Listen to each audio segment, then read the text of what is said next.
Brought to you by TechnoSpark 20 series smartphones.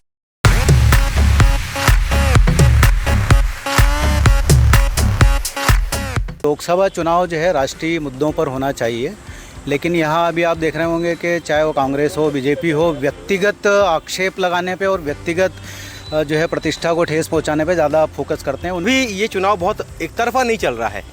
ये चुनाव बहुत रोचक मोड़ पे अभी की अगर मैं कंडीशन में कहूँ तो बहुत रोचक मोड़ पे आ चुका है और कांटे की टक्कर दोनों ही पार्टियों के बीच में देखने को मिल रही है, क्योंकि विक्रांत भूरिया ने जब से मैदान संभाला है, जिस तरह से वो लगातार बैक टू बैक जो नागर सिंह चौहान पे अटैक कर रहे हैं, उसका जवाब वो देते देते थक गए हैं और मुझे लगता है कहीं ना कहीं बहुत अप्रत्याशित नतीजे इस सीट से भी आ सकते हैं। इतना आसान नहीं है, कांटे की टक्कर है और यही वजह है कि पहले तो मुख्यमंत्री मोहन यादव यहाँ पर रोड शो और दौरे कर रहे थे, वहीं अब पूर्व मुख्यमंत्री शिवराज सिंह चौहान को स्लो ओवर में बल्लेबाजी करने के लिए उतारना पड़ा है बीजेपी को। मेरे हिसाब से भी बहुत चुनौतीपूर्ण और कांटे की टक्कर है, लेकिन जैसे सभी ने बताया है कि बीजेपी को एक बढ़त है मंत्रिमंडल में 3 मंत्रियों का होना, महिला कैंडिडेट का होना, फिर इसके अलावा जो केंद्र की योजनाएं हैं उनका वास्तविकता में जो लाभ मिला है और हितग्राहियों को प्रेरित करने में अगर वोटिंग में भाजपा सफल होती है, जो वो हमेशा होती आई है, तो डेफिनेट सी बात है कि भाजपा के लिए बनिस्बत आसान है। लोकसभा चुनाव का प्रचार चरम सीमा पर पहुंच गया है।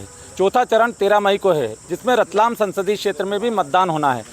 इस चुनाव में क्या मुद्दे हैं, क्या नतीजे हैं, यहाँ हम जो है रतलाम के कुछ पत्रकार हमारे साथ हैं, इन लोगों से बात करेंगे। सबसे पहले हम बात करेंगे वरिष्ठ पत्रकार शरद जी से। शरद जी, ये चुनाव आप प्रचार भी देख रहे हैं, आप कैंडिडेट भी आपके सामने हैं, क्या स्थिति लग रही, क्या है माहौल? ये पहला लोकसभा का चुनाव है जिसमें कोई चुनाव हो रहा है ऐसा नज़र नहीं आ रहा है, और दूसरा इस चुनाव में भारतीय जनता पार्टी वर्सेस जनता के बीच चुनाव है, क्योंकि दल बदलों के कारण कांग्रेस कार्यकर्ताओं का मनोबल काफ़ी गिर गया है और वह इस मैदान से गायब है। हो सकता है कुछ इलाकों में कांग्रेस का दबदबा है, लेकिन वहाँ ऐसा लगता नहीं कांग्रेस जीतेगी। और विशेषकर जावरा, मंदसौर और आलोट उज्जैन, ये तीनों संसदीय क्षेत्र जो रतलाम ज़िले से जुड़े हुए हैं, तीनों इलाकों में हालत बहुत ख़राब है। हालत किसकी ख़राब है? हालत कांग्रेस के ख़राब है। उसका मेन कारण यही है कि जितने भी स्तंभ थे कांग्रेस को धराशायी हो गए, और जनता यदि चाहेगी तो कांग्रेस को मतलब एंटी बीजेपी सीट आ सकती है, वरना अगर जनता नहीं चाहेगी तो एक भी सीट कांग्रेस की नहीं आ सकती है। वरिष्ठ पत्रकार ने कहा है कि चुनाव एक नीरस जैसा लग रहा है, क्या वजह मान सकते हैं इसका?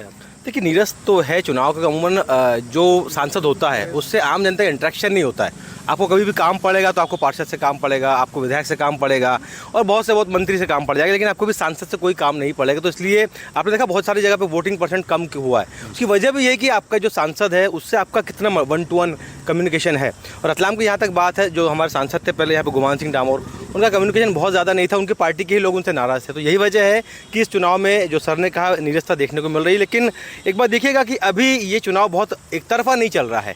ये चुनाव बहुत रोचक मोड़ पे अभी की अगर मैं कंडीशन में कहूँ तो बहुत रोचक मोड़ पे आ चुका है और कांटे की टक्कर दोनों ही पार्टियों के बीच में देखने को मिल रही है, क्योंकि विक्रांत भूरिया ने जब से मैदान संभाला है, जिस तरह से वो लगातार बैक टू बैक जो नागर सिंह चौहान पे अटैक कर रहे हैं, उसका जवाब वो देते देते थक गए हैं और मुझे लगता है कहीं ना कहीं बहुत अप्रत्याशित नतीजे इस सीट से भी आ सकते हैं। आप बताइए अप्रत्याशित नतीजे क्या हो सकते हैं?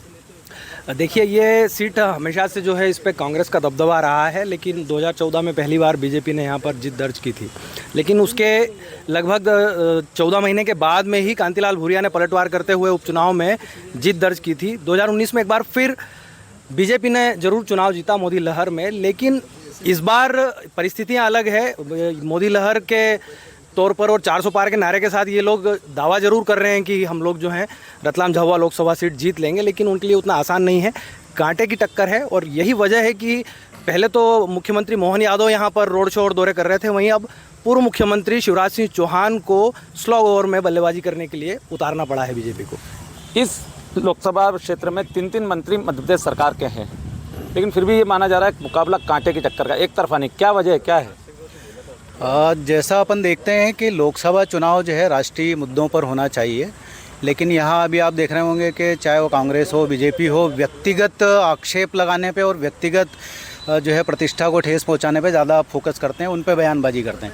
जबकि महंगाई है, बेरोजगारी है, दूसरे मुद्दे हैं। रतलाम के लिए माही के नाम पे लाने के नाम पे कई चुनाव जीते गए हैं, लेकिन जब वो बड़े स्तर के मुद्दे नहीं नज़र नहीं आते हैं, और फिर जब आपके पास मंत्री इतने हों और फिर भी अगर अब जो है लोगों को तरसना पड़े, तो कहीं ना कहीं निरस्ता देखने को मिलती है।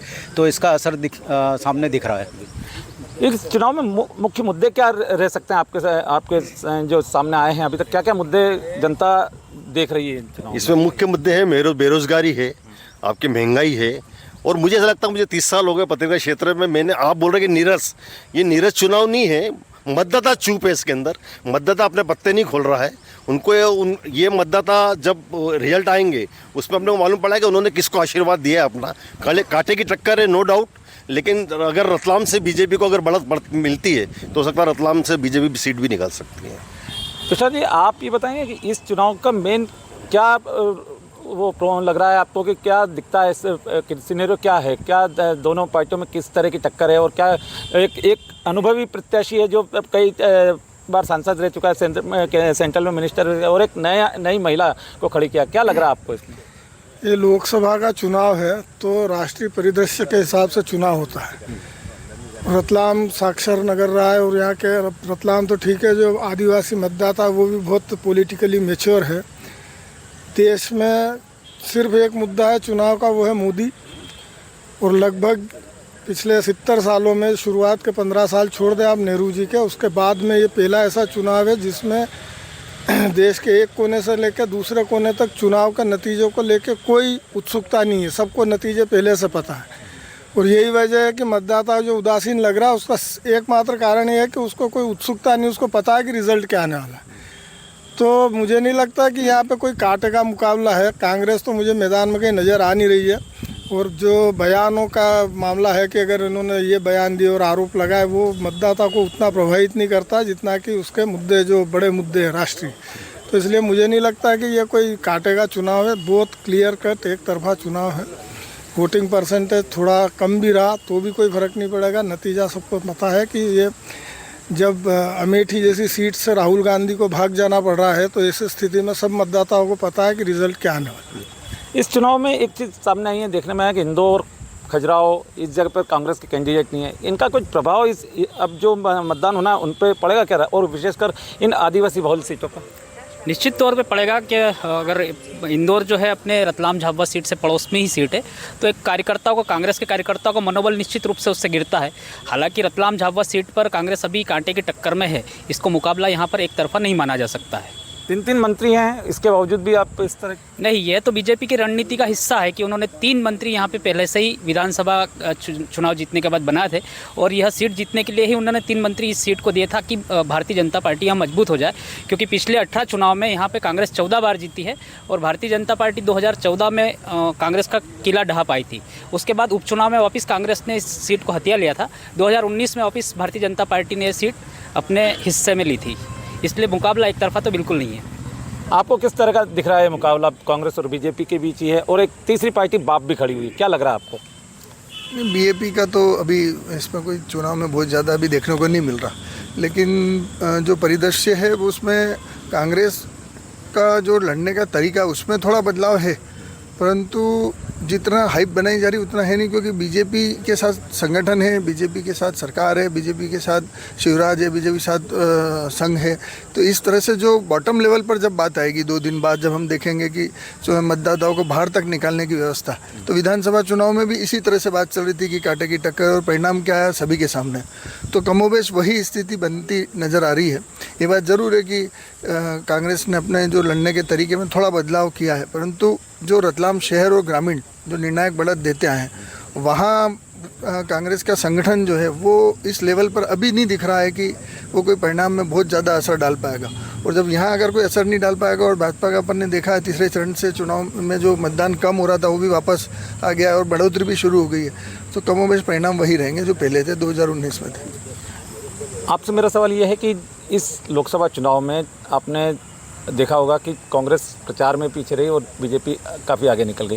क्या लग रहा है स्थिति कि क्या रतलाम शहर में विधानसभा वाली लीड बीजेपी का लेने में कामयाब होगी? मेरा ये मानना है कि कांग्रेस प्रचार में जो है आक्रामक जरूर है, दूसरी तरफ भाजपा जो है अपने स्तर पर जनसंपर्क में जुटी है, तो कहीं एक चीज़ ये भी निकल के आ रही है कि जो पलायन होता है ग्रामीण क्षेत्र से, अगर ये पलायन की स्थिति रही और मतदाता जो गांव में नहीं पहुंच पाए, वोटिंग का असर हुआ तो कहीं थोड़ा सा नुकसान हो सकता है भाजपा पर। जीत लगभग ऐसा लग रहा है कि तय है, तो एक तरफा हो सकता है माहौल। ये क्या एक तरफा लग रहा है आपको ये चुनाव?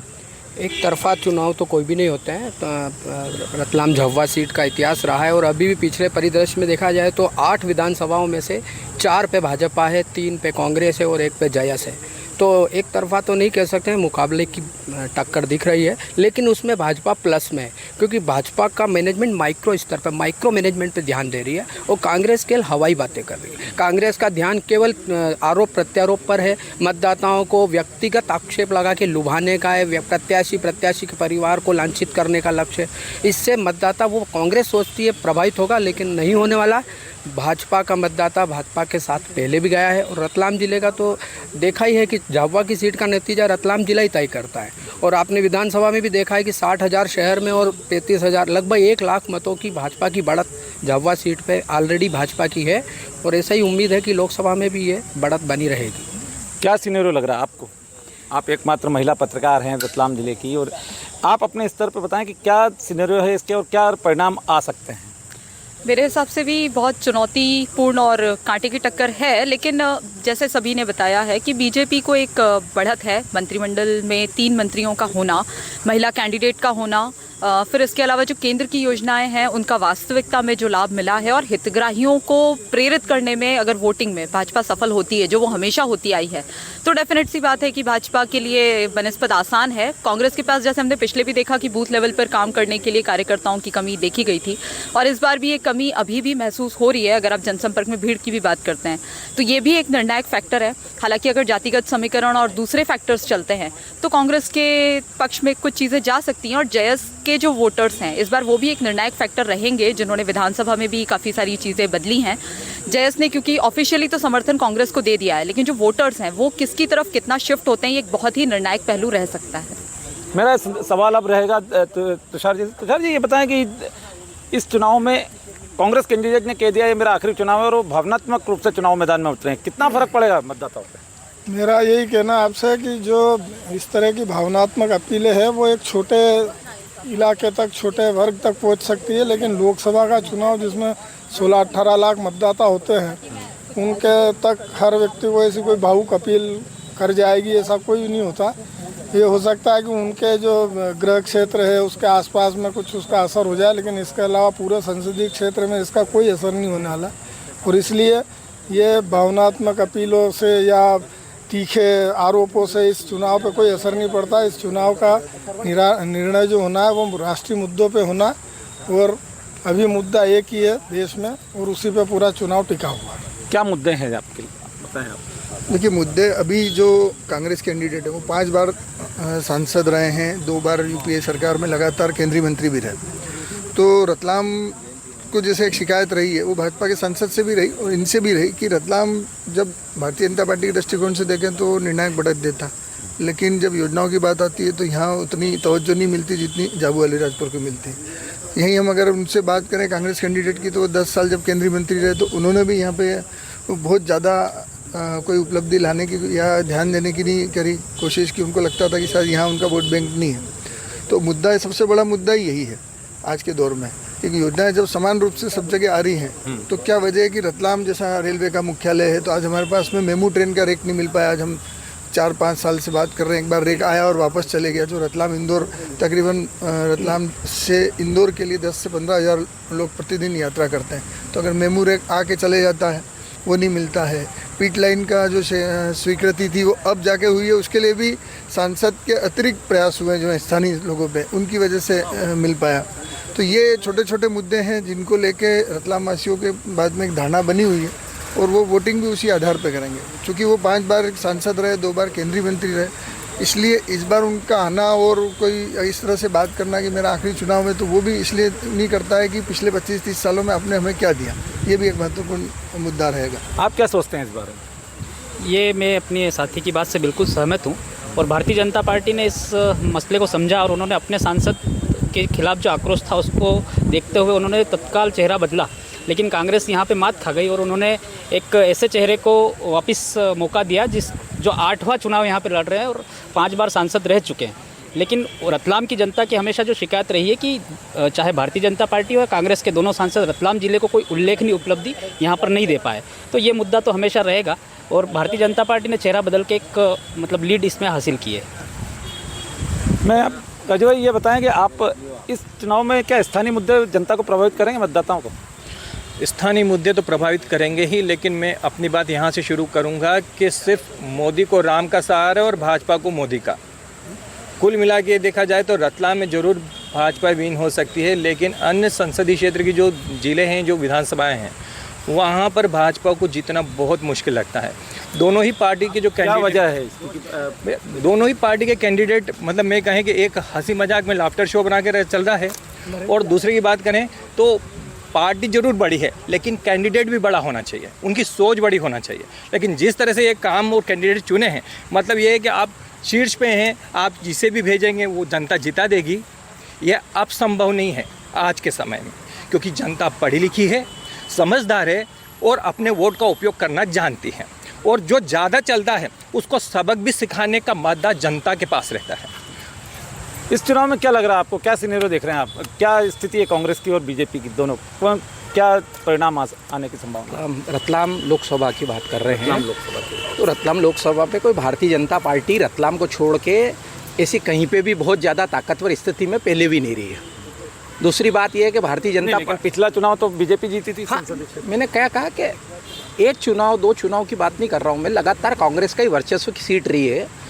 और इस चुनाव में आप देखो तो भारतीय जनता पार्टी के किसी भी कार्यकर्ता से मिल रहे तो राम भरोसे है वो कोई सड़क पे ऐसा कोई कार्य नहीं कर रहा है, कोई वार्ड को जनता से मिल रहा है, वो तो कह रहे राम जी वोट दिला देंगे। सीधी उसी भरोसे भारतीय जनता पार्टी बैठी हुई है कि हम कुछ भी नहीं करेंगे और वोट हमारे नाम पे गिर जाएंगे। और सबसे बड़ी बात यह कि झाबुआ क्षेत्र के अंदर जो नागर सिंह चौहान आया है, विक्रांत भूरिया की पहली प्रेस कॉन्फ्रेंस में जो उस पर आरोप लगे, जो बलात्कार कांड में उनकी साली का लड़का का नाम आया है, उसको कोई काउंटर नहीं कर पाए, और इस वजह से उस क्षेत्र में भी उनकी स्थिति कोई बहुत अच्छी नहीं है। कांग्रेस बहुत अच्छी स्थिति में है और टक्कर में है, कहीं पे कांग्रेस कहीं पे भी कमज़ोर नहीं है। क्या राम भरोसे है, क्या कहेंगे आप? जनता राम भरोसे तो सारा देश है। भाजपा भी है, भाजपा भी है, और भाजपा के कण कण में राम है। इसलिए क्या है, क्या राम के नाम पे भाजपा को सफलता मिलेगी? दे सकती है राम के नाम पे, क्योंकि राम मंदिर जो बना है 500 साल के संघर्ष के बाद राम मंदिर बना है, तो जनता में कहीं ना कहीं ये कसक जरूर है कि राम मंदिर जैसा बना है उसको हम सपोर्ट करें। लेकिन जहाँ तक राजनीति का सवाल है, वर्तमान में सबसे ज़्यादा अगर लोग चिंतित है महंगाई और बेरोजगारी से, विशेषकर सवर्ण लोगों में, सवर्ण लोग जिसको कहते हैं, उनके लड़के इतने बेरोजगार हैं, और जितने नौ मतदाता, मुझे लगता है कि 80% नौ मतदाता एंटी बीजेपी को वोट डालेंगे, क्योंकि उन्हें सुनहरा भविष्य दिखाया जा रहा है। और ये कहा गया है कि अच्छे दिन आएंगे, लेकिन अच्छे दिन कहीं नज़र नहीं आ रहे हैं। बाज़ार से घासट गायब है, पानी की रतलाम नगर में समस्या है, सफाई की समस्या, इतना गंभीर संकट से रतलाम का नागरिक गुजर रहा है। लेकिन चूँकि कमिटेड है, उसका वोट किसको जाना है ये तय है। इसी स्थिति में भी वह वोट देना चाहता है भारतीय जनता पार्टी को, भले ही उसको कितना ही संघर्ष करना पड़ रहा हो। देखिए, एक समय मंदसौर संसदीय क्षेत्र से डॉक्टर लक्ष्मण पांडे थे, दिलीप सिंह भूरिया रतलाम झाबुआ संसदीय थे, और सत्यनारायण जटिया उज्जैन संसदीय क्षेत्र के जनप्रतिनिधि थे। उनसे लोग इतने परिचित थे, इतने लोग उनसे प्रसन्न थे कि उनका आम जनता से सीधा संपर्क रहा। जैसा कि अभी बताया गया है कि गुमान सिंह रावत पिछले 5 सालों में न तो मीडिया से रूबरू हुए और न ही आम जनता से, इसलिए लोगों को ये लगने लगा है कि हमारा प्रतिनिधि कोई भी हो, लेकिन वह हमें हमारे लायक नहीं है, वो हमारा कोई काम नहीं कर सकता, ना रोजगार दे सकता, महंगाई पर नियंत्रण दे सकता, नहीं विकास योजनाओं को गति दे सकता है। यहाँ देखेंगे रतलाम में अभी जैसे सागोत की पुलिया 2-3 सालों से खाली पड़ी है, जगह जगह डामर की सड़कें बन रही, लेकिन उस पर गिट्टी तो डाल दी, लेकिन डामर के पते ही नहीं है। रतलाम की सारी समस्या, रतलाम शहर की सारी नालियाँ गंदी पड़ी है, स्वच्छता है कि और ध्यान है, न तो महापौर ध्यान देते हैं, ना विधायक वहाँ ध्यान देते हैं, और सांसद से तो कोई उम्मीद ही नहीं की जा सकती। ये बताएं कि इस चुनाव में, ये आदिवासी बेल्ट है, यहाँ पर चुनाव ऐसे समय मई में है, त्योहारों का भी टाइम है, शादी ब्याह का टाइम है, और यहाँ का जो गरीब आदिवासी रहता है वो पलायन कर जाता है। कितना मतदान होने की संभावना है? तो ये मतदान का जो प्रतिशत है वो सिर्फ पलायन के ऊपर डिपेंड करेगा कि आपने जो पलायन करके लोग गए हैं दिल्ली, एनसीआर, यूपी, बिहार और आसपास के क्षेत्रों में, कितना आप उनकी मैन टू मैन मार्किंग करके उनको वापस यहाँ बुला लेते हैं, उस पर डिपेंड करेगा। आपने देखा पिछले बार सैलाना सबसे ज़्यादा पिछड़ा हुआ इलाका में उसको कहता हूँ सैलाना को, ना वहाँ कुछ बहुत ज़्यादा डेवलपमेंट नहीं है, लेकिन वहाँ पे 91% मतदान हुआ था, रिकॉर्ड मतदान। तो उसके लिए उसके पीछे जो जवाबदेही थी वो जिला प्रशासन की थी, वहाँ के जो एसडीएम थे, जो लोकल जो लोग थे, उनने वहाँ बहुत अच्छा प्रदर्शन किया। तो इस बार तय होगा कि पूरे संसदीय क्षेत्र में जिला प्रशासन ने और जो लोकल लोग थे, जो टीम उनको लाने में लगी थी, उनने कितनी यहाँ पर महत्वपूर्ण भूमिका निभाई। तो वो डिपेंड करेगा आपके मतदान के ऊपर, आपकी जो वोटिंग है उसके ऊपर। अगर लोग नहीं आए तो वोटिंग परसेंट सीधे सीधे कम होगा, और वोटिंग परसेंट कम होगा तो आप समझ सकते हैं कौन सी पार्टी को यहाँ पे ज़्यादा फायदा होगा। तो सब प्रशासन के ऊपर तय डिपेंड है कि इस बार प्रशासन की जो तैयारी होगी उसके साथ में वोटिंग परसेंट यहाँ पे पूरे लोकसभा क्षेत्र में जाएगा। जी, वोटिंग परसेंटेज कम हुआ या ज़्यादा हुआ? कम होगा तो किसको फ़ायदा मिलेगा और ज़्यादा होगा तो किसको फ़ायदा मिलेगा? नहीं, ये क्षेत्र वाइज देखना पड़ेगा। जैसे रतलाम देखो, यहाँ कम हो तो भाजपा को हो सकता है, पर अगर आदिवासी अंचल में वोट कम गिरता है तो फिर ऊँट किस करवट बैठेगा ये अपन कह नहीं सकेंगे, क्योंकि आदिवासियों का ही बहुमत जीत और हार का पैमाना तय करेगा। मेरा सवाल ये है कि इस क्षेत्र में जो अभी जैसे बताया कि जो स्थानीय समस्याएं हैं वो काफ़ी वो भी इस चुनाव में मुद्दा बनेगी और लोग उसके ऊपर भी वोटिंग करेंगे, क्या ऐसा संभव है? स्थानीय मुद्दों पे भी वोटिंग होती है। मतलब ये चीज़ जो है कि बहुत पुराने दौर की बात हो गई कि मतलब जो है देश का चुनाव है तो राष्ट्रीय मुद्दे ही हावी होते हैं। स्थानीय मुद्दे भी जो हैं इम्पैक्ट करते हैं। जैसे कि अगर सैलाना क्षेत्र की हम बात कर लें तो यहाँ पे जो भारतीय आदिवासी पार्टी है उनका प्रभाव है यहाँ पर, और वो स्थानीय मुद्दों को ही उठाकर जो है वो पार्टी डेवलप हुई है। तो इसी तरीके से लोकसभा चुनाव में भी स्थानीय मुद्दे जो हैं इम्पैक्ट डाल सकते हैं। हाँ बताएं। मैं कहना चाहता हूँ कि कांग्रेस का जो बयानबाजी रहती है उससे भी इस चुनाव का बहुत फ़र्क पड़ता है। आप देखिए पूरे देश में कांग्रेस के जो नेता हैं वो किस तरह का बयान करते हैं। जैसे अभी कांतिलाल भूरिया ने कल बयान दिया कि इसकी 2 बीबियाँ उसको 2 लाख रुपए दिए जाएंगे, तो इसलिए हादसे का कारण बनते हैं। इस वजह से क्या होता है कि हंसी के पात्र होने के कारण उसमें भी मतदाता अलग विचार करना शुरू कर देता है। ये एक बहुत बड़ा मुद्दा है। तुषार जी ये बताएं, ये जयस कितना प्रभाव छोड़ेगा इस लोकसभा? आज मैं कहीं पढ़ रहा था कि जयस के एकमात्र विधायक ने कहा कि बाप वालों ने मेरे को बुलाया नहीं तो मैं जाऊं क्यों? नहीं, लेकिन कल तो पेटलावत रायपुरिया में जो सभा थी उसमें शामिल हुए हो। तो कल हुए होंगे, पर अभी आज मैंने ये पढ़ा है। कुल मिला के मुझे नहीं लगता कि कोई उनका फैक्टर कोई असरकारक है, और बाप पार्टी का कोई सब प्रेजेंस नज़र आएगी चुनाव के नतीजों में। ये अखबारी चर्चाओं के लिए हो सकता है। जैसे कई बार किसी निर्दलीय को हाइप दी जाती बेवजह, जबकि जब रिजल्ट आता है तो नतीजा वही रहता है। लोगों का वोटर्स का कंसंट्रेशन राष्ट्रीय पार्टियों पे रहता है, और मध्य प्रदेश के मतदाता हम देखते आए कि जहाँ सिखों की जनसंख्या दर्जनों में है वहाँ से सिख विधायक जीत जाता है। मतदाता सिर्फ 50 है, लेकिन वहाँ सिख कैंडिडेट जीतता है। इसलिए यहाँ न तो कास्ट बेस्ड वोटिंग होती है, न यहाँ पे इस तरह की वोटिंग होती है कि लोकल मुद्दों पे, चूँकि लोकसभा का चुनाव है तो लोकल मुद्दा। कुल मिला के अभी नेशनल मुद्दा एक मोदी का चल रहा है, स्थिर और मजबूत सरकार का मुद्दा है पूरे देश में, वही हर जगह लागू है और उसी का असर होगा। जी, आप क्या कहेंगे जयस के बारे में? जयस एक फैक्टर तो है यहाँ पे, लेकिन जैसा कि तुषार जी ने कहा है कि वो बहुत ज़्यादा इफेक्ट नहीं कर पाएगी, क्योंकि जो विधायक कमलेश्वर डोडियार थे जो जयस से जीते भी थे और बाप पार्टी के सिंबल पे जीते थे, उनको बाहर निकालने का नोटिस जारी कर दिया और इस पूरे चुनाव से नदारद रहे। जैसा कि आपने कल बताया कि वो कहीं रैली में शामिल हुए, इसके अलावा पूरे चुनाव से गायब रहे और उनकी खुद का जो जादू था वो पिछले 3-4 महीने में ही उतर गया है। और सैलाना क्षेत्र की जनता से लगातार शिकायत आ रही है और उन पे जो आरोप लगे उसके बाद से सैलाना की जनता भी उनसे ऊब चुकी है। तो मुझे नहीं लगता कि बाप पार्टी इस पूरे क्षेत्र में या जयस का फैक्टर इसमें कोई बड़ा हावी होगा। जो मुकाबला है वो दोनों दलों के बीच में ही होगा। मुकाबला दोनों दलों के बीच में है, जयस कोई फैक्टर नहीं दिख रहा। क्या लग रहा है जयस का जो वोटर गया था सैलाना विधानसभा क्षेत्र में वो किस तरफ स्विंग करेगा? देखिए, सैलाना विधानसभा हम कहने को कह सकते हैं कि आदिवासी अंचल की सीट है, तो एक दृष्टिकोण जो सामान्य हमारा माइंडसेट है वो ये आता है कि आदिवासी एरिया है, जागरूकता की कमी होगी। लेकिन हमको ये याद रखना चाहिए कि मध्य प्रदेश में 2023 के विधानसभा चुनाव में सबसे ज़्यादा मतदान सैलाना विधानसभा में हुआ था और पूरे प्रदेश में सबसे ज़्यादा मतदान यही हुआ था। 1990 में इसी सेलाना विधानसभा के मतदाताओं ने निर्दलीय के रूप में सन शायद जो भी रहा होगा 1996 में प्रभुदयाल गहलोत को हवाई जहाज जो उनका चुनाव चिन्ह था उस पर जिताया। तब इतनी साक्षरता भी नहीं थी। तो जयस का भी मुद्दा लगभग वैसा ही है कि वो जो वोट दिया गया था वो नकारात्मक वोटों का एक समीकरण था जिसके चलते उनकी जीत हुई है। लेकिन अभी लोकसभा चुनाव में इसका कोई असर आएगा ये मुझे नहीं दिखता, क्योंकि इसकी सीधी तस्वीर है, उन पर अवैध वसूली के प्रकरण बने हैं, ऑडियो रिकॉर्डिंग वीडियो रिकॉर्डिंग आई है, ये सामने सामने दिखती हुई बात है। दूसरा जो सेलाना का वोटर है वो एक भावावेश में आके और अपना फैसला करा, उसके बाद में 6 महीने उसको मिल गए, 4 महीने उन्होंने अपना आकलन भी कर लिया कि क्या वो फैसला सही था गलत था।